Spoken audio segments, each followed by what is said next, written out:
ఏం చేస్తున్నారు అత్తయ్య? మామిడికాయ సన్న దెబ్బ పచ్చడి ఎలా చేస్తారు చూపించండి అయితే. ఇలా మామిడికాయలన్నిటిని ఫస్ట్ చిన్న చిన్న ముక్కలు కోసుకోవాలా? సన్నగా కోసి పెట్టుకోవాలా. ఓకే, ముక్కలు కోసేసారు. మామిడికాయ పచ్చడి ఎలా చేస్తారు చూపిస్తారు అత్తయ్య? సన్నగా తరిగే ముక్కలు. ఓకే, ఆయిల్ వేడి చేశాను.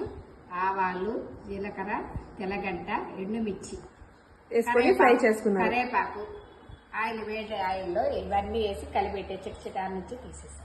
ఓకే, ఇప్పుడు దాంట్లో ముందుగా కోసి పెట్టుకున్న మామిడికాయ ముక్కలు ఆ వేస్తున్నారు. నూనెలో మామిడికాయ ముక్కలు ఓకే, ఇలా వేసుకోవాలి. సాల్ట్ తగినంత ఓకే, సాల్ట్. ఇప్పుడు మెంతు పొడి అన్ని ముక్కలకి ఒక స్పూన్ కాదు 2 స్పూన్లు. ఓకే, ఇప్పుడు బాగా కలిపెట్టుకోవాలి. కారం ఒక 2 స్పూన్లు వేసాను. బాగా కలపాలి. ఓకే, ఒక గంట అయి తింటే టేస్టీగా ఉంటుంది. ఓకే, ఇలా నీట్ గా అంతా కలుపుకోవాలి. మామిడికాయ పచ్చడి రెడీ. పచ్చడి రెడీ. కొంచెం టేస్ట్ చేయండి. ఓకే, టేస్ట్ చేసి చెప్పండి. చాలా బాగుంది. బాగుందా? ఈ పచ్చడి మీరు కూడా ట్రై చేయండి, టేస్ట్ చేయండి. నచ్చితే ఒక లైక్ చేయండి.